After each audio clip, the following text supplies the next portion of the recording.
Hey there, StarCraft fans! It's Falcon Paladin coming at ya with yet another edition of StarCraft 2 and a replay from Coda HQ. It's going to be a 2v2 here on Arctic Dream. Top side of the map, we've got Team 1. It is the red Zerg player Fortes and his teammate, who is green, Fim.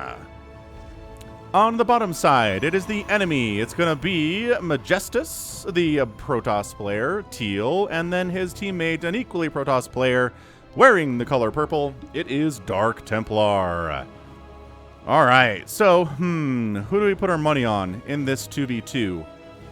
Oh, by the way, I'm casting in 4K now. So you might notice there's a 4K option available if you're watching this on a 4K monitor or possibly on a 4K television. I don't know if you guys have access to that, but if you do, it might be worth swapping over to see some, I don't know, some more detail, maybe a little more crispness, sharpness, however the heck extra Ks work in this sort of thing. I just know that casting in 4K has been fairly popular on the channel. So, anywho, let's see. Placing money on this. I feel like, man, I love you, Fortes. I love you, Fim. But overall, I just think the stronger players are going to be Majestas and DarkTemplar. That doesn't mean they're going to win, obviously. It's just my feeling based on the mini games I've cast featuring these players. So, prove me wrong. Let's do this thing, Fortes. Let's Roach Ravager this thing. Let's destroy the enemy Protoss team. There's going to be a lot of motivation to kill them because they're both Protoss, and Protoss is scummy. You're probably going to make those Void Rays, aren't they? Those Void Rays that everybody hates right now and might not ever get patched because who knows the next time a StarCraft 2 patch will be. Anyway, Reaper coming out here from Fim on a defensive position, though, which I don't know. I'm not sure what you're defending against if your Reaper is back home, to be entirely honest with you. Let's see. Let's see if it moves out, though. It might just move out. At the very least, you want to scout with this. Like, okay, what comes up after the Cyber Core for both of these Protoss players? And if the answer is a Stargate, then that's something. If the answer is a second Nexus, that's also something, which we do get. We do end up getting that. And it is a nothing yet. Another gateway. Cyber Core's not done. And another gateway. Okay, interesting. So not actually going for anything tier 3 yet. Here is Team Protoss. They seem pretty happy with their gateways and a forge. So the Reaper comes in, is going to be pleasantly surprised that he's not instantly going to die. So he's like, aha, yes, quick expansion from DarkTemplar. Go check the other one too. Don't just, you gotta actually maybe kill some probes while you're down here, buddy. There's nothing that can stop you from doing that. Fim, the Reaper guy. Come on, Reaper guy. We got this. We can do it. No? Alright, that's fine, I guess. Finally decides maybe to try to kill a probe, and then a stalker shows up. Here we go. This is how we do. This is how we take down these probes. Alright, nope, we're backing out. Okay, so we're going to scout this base then? Yep, this is going to come right up the front door, which actually goes surprisingly well. Actually poorly because the block off is real. Is there not a hop-up spot here? I feel like there should be a hop-up spot. But recognizes the stalkers and says, okay, so at least one stalker, nothing to worry about there. So back on the other side, Fortes is getting a third base, as he should do, based on those really fast expansions from the enemy Protoss, or at least one fast expansion they're aware of here from Team North. Expansion is just about done here from Fim 2, so that's excellent news. All right. Robotics facility here from Majestas. I would love to see some Immortal play. Fortes really likes his Roaches and his Ravagers, and Immortals are so good against both of those. And look, by the way, there is a Roach Horn coming up here from Fortes. So, maybe pro tip, maybe mix it up a little bit. Maybe go for like a Ling Bane Muta style thing. If your opponent doesn't open Stargate, Mutas can be incredibly good. And that's what we're seeing here, is no attempt to open Stargate because they know it's going to be Roach Ravager. And Roach Ravager trades extremely well here. I mean, that said, Void Rays do really good against Roach Ravager too. So, I think maybe you have some options here as Protoss if you're going to try to take down somebody going for the strategy. The benefit of Roach Ravager is you can max out with it really quickly. Roaches and Ravagers are both very supply heavy, so getting a max out on them doesn't take as long as it does for other stuff. And as Zerg, if you're on 3 bases and nobody bothers you and you can get right up to 1,000,000 drones, yeah, 40 drones here at 5 minutes is great. An extra 4 drones for 44? That's excellent here on 3 bases. That's a good number, especially since you already have your lair. You got your 1-1 coming in here too. I'd love to see extra gas taken. There we go. The gas is getting taken right now. Cool. Really good stuff. Love the third base from Fim, too. He's like, hey, my opponent, or my teammate went for 3 bases. I think I can probably afford to do that. Making additional production facilities here. Excellent, excellent. Barracks, barracks, barracks. Going for a starport. Ooh, swapping add-ons is so good. And an engineering bay for upgrades, too. So I kind of like this. If this is going to be an immortal play, or gateway units in general here from the Protoss, Marine Marauder Medevac is exceptionally good, especially with these Widow Mines we're mixing in. The Roach Ravager I'm not as hot on, but you know, if you can max out on it and have twice the army of your opponent, sure. Let's do it. Let's make it happen, Captain. Observer flies in directly into a Queen Spore combo and dies. So hey, there's a third base. That's pretty much all the information we have. I guess you did see the roaches, though, so that's good to know. But yeah, a mass stalker play, honestly, with a little bit of immortal support, really shouldn't do much against Marine Marauder, Widowmine, Roach Ravager. So Team North has an advantage right now. Whether they can take advantage of said advantage is not known. We cannot guarantee that they will. The Roach is moving out here. Reinforcing Roach is going to follow up. Yeah, 3 Roaches on the way. I'd love to see these guys turn into Ravagers. At least a few of them, and he's got the resources to do it. He's sitting on 800 minerals and 150 gas. But just going for a Hydralisk Den. 2-2 is on the way here at 6 minutes, which is really fast timing. But this War Prism can really mess up the best laid plans of any Zerg player. Love the third base for Majestas, by the way. Oh, the drop ship. They scout each other there. Meanwhile, Roaches against pure Stalker are going to do pretty well at this stage of the game for sure. Warp Prism goes into warp-in mode, but I'm not sure what for at the moment. And now we have 2 Immortals, and now all these Roaches are dead. Yeah. 2 Roaches really turned the tide into that battle. The title in that battle, my brain wants to rhyme things right now, and I'm not entirely sure why. Ghost Academy coming in from Fim, which I really, really love. But again, teamwork here, right? So we attack with the Roaches. Yeah, new round of Roaches. We're going to let the Terran assist us in the battle this time, and maybe don't just engage with the Mortals straight up. That'd be pretty good. Oh, it's a Widow Mine drop. Not a bad hit. Not an amazing hit. We've tried this before. Good pulling out. Pull back to the safety of your guys. There's still a Warp Prism. There is still a Warp Prism up there. What is happening? Roaches decide it's time to engage again. There's 3 Immortals now. No Ravagers at all. Find very surprising. Fim, assist. You've got your... That's what the ping is. It's like, hey, man, come with me. Let's go. Your army's over on this side of the map already. Sitting here is not going to help. We've got mouse issues. Oh, no. That's why he didn't help. His mouse wasn't working. It's back now. We're fixed. Everything's going to be just fine. It's 105 and 72 supply for Team Protoss. 128 and 112 supply for Team not Protoss. Distinctly un-Protoss right now. Oh boy. Colossus with extended thermal lance on the way from Majestas. If Colossus will do so good against this particular comp. I really think you have to go. Hey, it's a warping of slow zealots here into Fortes' base. I'd really love to... I mean, charge is on the way. Oh, the whole army goes back to deal with this. Another warping of slow zealots. Slow zealots look so slow compared to speed zealots. It's not even fair. Alright, so everybody comes home to deal with this. I don't think that was necessary. As, yeah, Fim's moving out. He recognizes we don't need everybody to handle this. Maybe we can take down the Warp Prism if we sneak up this way, but, ooh, this base from Fortes is in a lot of trouble, too.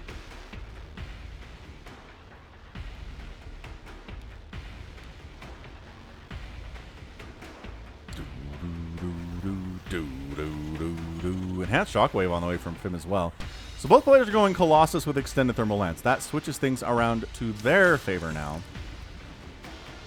And is it time to finally be brave and go up this ramp? Yes, Fim has decided it's time to go. His mouse issues appear to be fixed. This base of Fim's is canceled, or of Fortes is canceled. All right, we're together. This is what we love to see. Let's go. Oh, we got split. We got split. The left side's getting massacred. The right side's doing awesome. They're going to take down an entire Nexus really quickly. This... No. No. Nice job pulling the Colossus back there. That was huge. I think the Colossus might still die because these guys really want to kill it. And when Marines and Marauders really want to kill something, it usually dies. Yeah. All right. So Colossus down, stemming. Medivacs healing quite nicely throughout all this. The Roaches are not doing as well for themselves. They do take down a Colossus, though. That's big. There's still another Colossus on the ground. However, big-time problems over here in the land of DarkTemplar. Another attempted warp in here in Fortress's main does get shut down by a handful of Lings and Roaches. He doesn't bring the whole army home, mostly because his whole army is dead. Oh, canceling the upgrade for the Colossus there. The extended thermal lance is done. Does take down a pylon. One Colossus really shouldn't be enough to win that. Two Colossus, more of a problem. Three Colossus, an immense problem for sure. So DarkTemplar's down to 56 supply at 11 minutes, which is not good. Everybody else is at least 100. He didn't have that third base to rely on, you know? Did he unload here? No, there's a big warp in to defend against that. So we're back with Roaches and Lings. Not really interested in making Hydras because of the presence of the Colossus, and I can totally understand that. Not sure if Lings are the right idea either here, and just Ravagers kind of have to be your deal. I'm not sure why we are not interested in Ravagers today. Straight Roach is good for a while. But just even having 4 or 5 Ravagers to corrosive bile down things like cannons or shield batteries.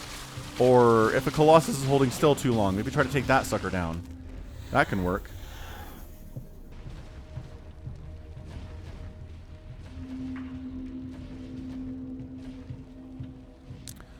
More Ghosts in production here. I'm not sure that we've seen any EMPs necessarily, but Enhanced Shockwave is done. I think we saw that earlier.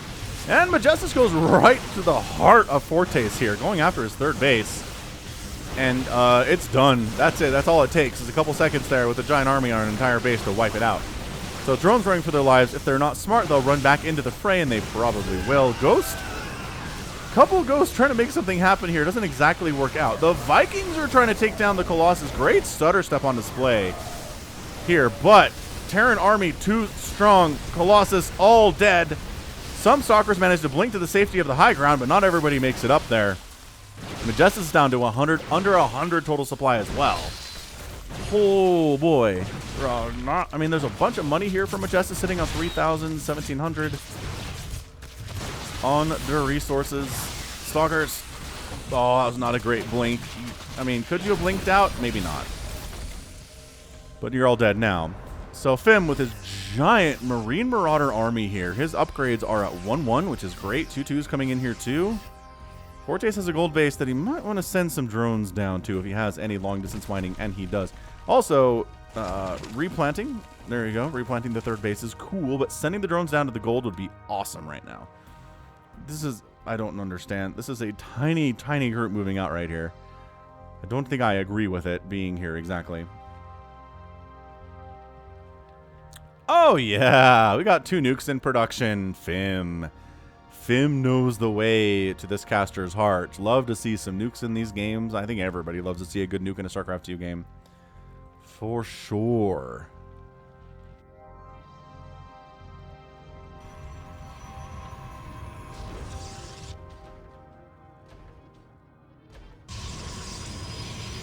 All right. Well, the Roaches are back. Fortes has a love affair with these Roaches. Not interested in Ravagers. I'm not sure if Ravagers and he had a falling out. I swear I've seen Fortes make Ravagers before. He's going to go for a super snipe on this Nexus. All these Roaches are going to die, but he got the Nexus. So that counts for something. He's trying to kill some of these probes, but I'm not sure that's a great trade. But on the other side, hey, you're worried about those Roaches. Guess what? Marine Marauders here with 2-2. We are ready to wreck you. EMP's getting tossed down on the Archons. Dude, EMP plays here from Fim. Fim is killing it. I maligned Fim unfairly, I think, to start this game. He's doing fine. Another EMP? You kidding right now? However, getting double teamed here is never really going to work out super well for anyone. Colossus down, but running for his life now is Fim. Down to 132 supply. Production tab's a bit empty, but does have some money to rebuild a ton more Marines and Marauders. The Vikings largely escape, which is nice. So it's 135 supply for Majestas. This gold is up and running, and I believe this... We kind of know about this. We know about it now. Cannons are not going to do much against 2-2 Stim Marines and Marauders, and not even with shield battery support, I'm sorry. 48 Lings in production, 4 Lurkers coming in, 3 missile attacks in play here. Wow. Oh, the army came in to try to defend his base. Majestas wants that gold to live, and by golly, the gold is going to live. The Colossus are not going to live. Also, the Vikings are not going to live. The Cloaked Ghosts are having a pretty good time using their basic attack. You can kill stuff with it. It's just not easy to do. Oh, I don't... Okay. Yes, he does use a ghost with enough energy to stay cloaked for a while. I love this play. Like, try to keep everybody worried about what's going on other than the nuke so you don't find it, and that is a huge hit. Oh, that's a beautiful hit. 26 kills on that ghost.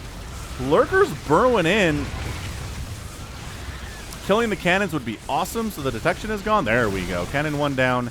Cannon 2 down. Lurkers undetectable unless there are observers in this army, which maybe there probably are.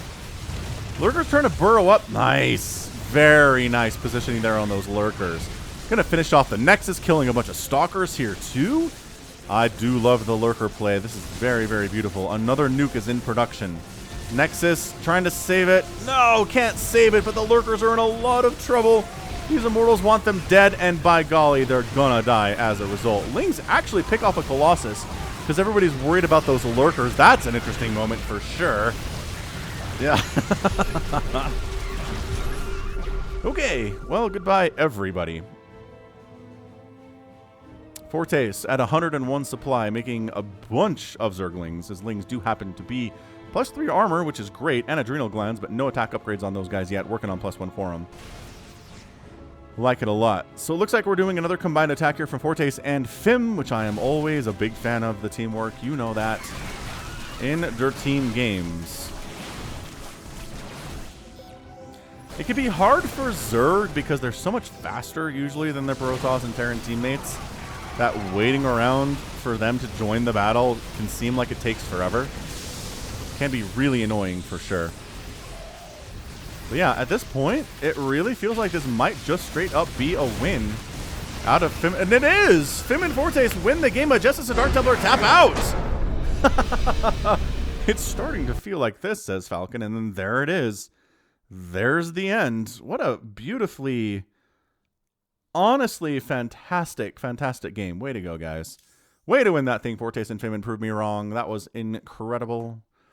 Resources lost. Only 13,000 from Fim.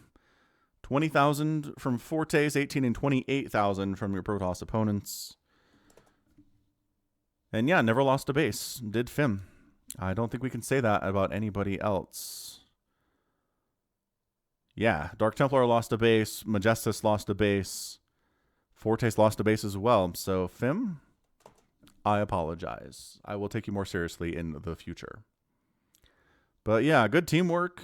Good answer to the Colossus. The Vikings were very, very good. Good nuke as well. Fortes speccing into Hydralisk and Lurker was extremely inspired. And I feel like Majestas and DarkTemplar were just on the back foot. I don't think either of their armies crossed the halfway mark in the entire game.